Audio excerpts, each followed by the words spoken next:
Oh, hey there. It is Wednesday morning, May 2nd. I'll probably get this out this afternoon or tomorrow morning, but I wanted to make sure I had time to record because I'm on call for jury duty this week. Again, yep, third time in 18 months, but that's how it goes here. Uh, it's looking like I might not have to go in this week, but you never know, right? So we'll see how it goes, and I want to get this recorded and then get out before it gets too hot. Here we go. What's going on? We are 1 week out of my procedure as I'm recording this. It's a varicocele embolization. I wrote about it in full on the blog. So if you really want the details, go to joshshear.com and read the post from this morning from May 2nd. And you get the details. But one thing I wanted to talk about was drugs. Holy shit, people. I understand A, why people are overdosing, but B, why people get hooked. It's so easy to get drugs if you're going in for stuff. I want to first say before I get into that I had a great experience at Candler. They got me in, explained everything, were super nice, took great care of me, sent me home. And here I am a week later. I'm gonna try going for a little run this morning. Only like a mile, but just it'll be my first actual run. I've been lifting about 40 pounds less than I was just to let everything heal. But I'm lifting, which is not how it would have gone if we had done the surgery. That would have been 6 weeks, more or less, not moving much. So, yeah, I knew that they were going to give me fentanyl as a sedative during the procedure. Some people fall asleep. I stayed awake, but man, that shit is awesome. I mean, really, Prince, Prince died of too much fentanyl. The guy from Slipknot, I'm forgetting his name, Paul Gray, died from fentanyl overdose. Tom Petty had fentanyl in his system. People are dying for it. There's a rapper who was named Lil Peep, also died from a fentanyl overdose. And they stuck a catheter in my neck, dropped coils all the way down till they broke up that varicose vein, and then what they did was they basically rerouted the blood into my groin so that it was all flowing the right way and all that stuff. So then anyway, I was awake the whole time and I did not give a shit about anything. It was a beautiful 50 minutes or so that I was sedated.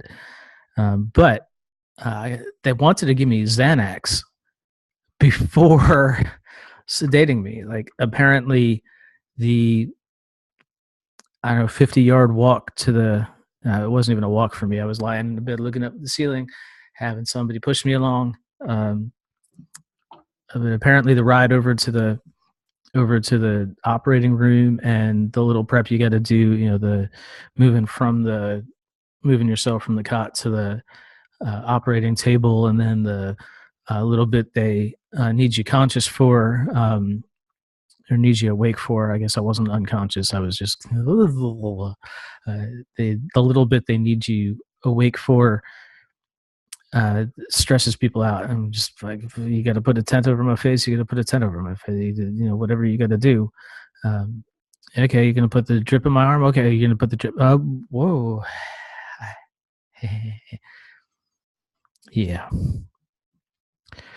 And then when we got back, they had told us. Well, my wife had thought to ask, what should we do for pain, and the physician's assistant we worked with said, yeah, we're not going to give you anything, so we're going to send you home with narcotics. So get some Motrin or Tylenol or whatever. It's ibuprofen, acetaminophen. And actually, I had heard Mark and Chris Bell talk about talk about how a combination of ibuprofen and acetaminophen is actually at least as effective, if not more effective, than opioid painkillers and way less addictive. So that was my plan anyway.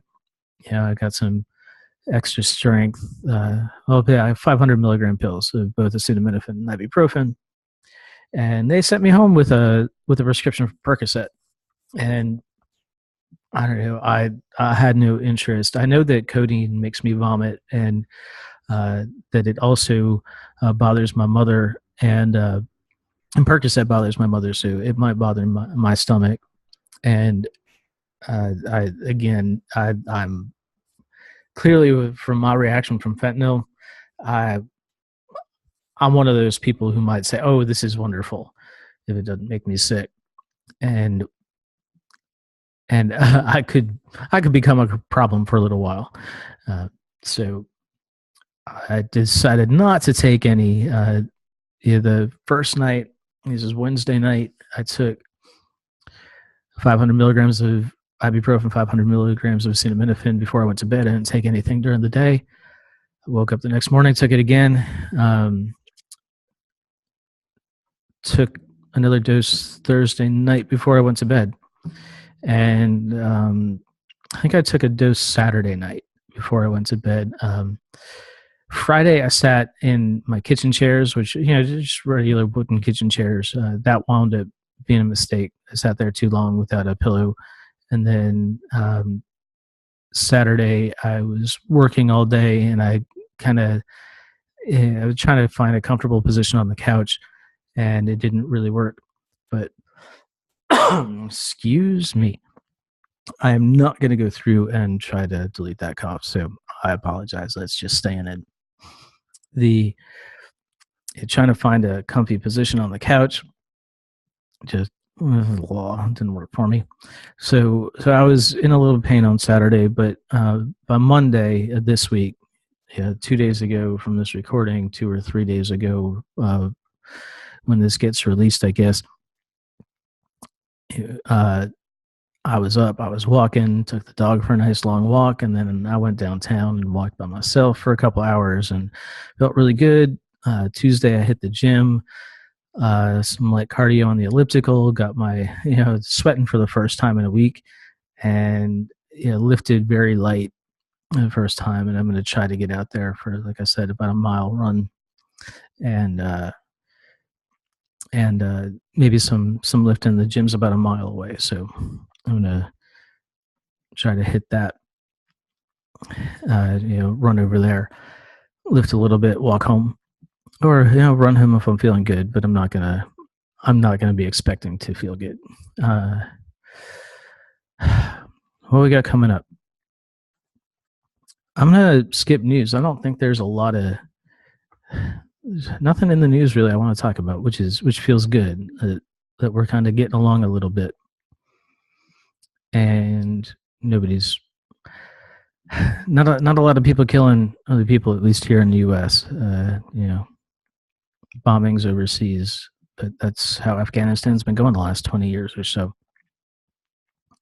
I do have some stuff coming up that if you want to come hang out, May 17th, that's a Thursday, I am speaking at the Savannah JEA, the Jewish Educational Alliance. They do a Lunch and Learn series.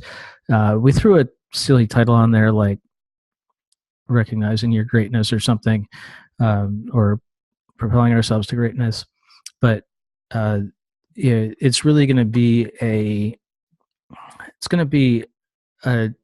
discussion. It's going to be a lecture, but it's going to be a discussion. Sorry, now you're hearing water splash. Good podcast, Josh. It's going to be a discussion about sharing your life experience with others. And normally, the crowd's older, but if you're free during the day, don't let that stop you. It's $5. Call them to RSVP, savannahjea.org. phone numbers there, and I think there might be a contact email address. It's $5. They feed you. They give you a huge plate of lunch. Last time I was there, my wife Jenny was speaking, and huge pile of tuna, egg salad, some salad, some dessert, tea, some water. They put out a nice spread. That's how we say it in Utah. But so come down, $5 lunch, meet people, hang out, and then if you are in Central New York, we're coming your way. We got a wedding to come to. We're gonna meet and do our usual beers with the Shears on the 21st. It's a Monday. JP Mulligan's as usual. Yeah, dinner time, 6:00 ish. Yeah, we'll be there for 3-4 hours anyway. Sometimes we scoot out for second dinner. Normally we have a couple of beers and some wings and just hang out and chat. And it's the one time we've been coming up about once a year since we left town. So that's what I got going on. What do you got going on? Let me know. We're new. Other thing. JKWD podcast, the one I do with Kelvin, episode 100. 100. Coming up on Monday the 7th. If you are not subscribed to that, please go subscribe to that. Just look for JKWD podcast on your favorite service, jkwdpodcast.com. If you don't want to do that work and you just want to click through links, good stuff. We talk about our favorite episodes. We talk about what we got coming up. And we do a hard launch of Better Humanhood, which reminds me, I got to go make some t-shirts for Better Humanhood. So, we'll get the first couple out there and you let us know what you want to see. I hope you are having a wonderful day. Be good to each other. Find some kindness in yourself. Find some kindness in others. And we will see you next time.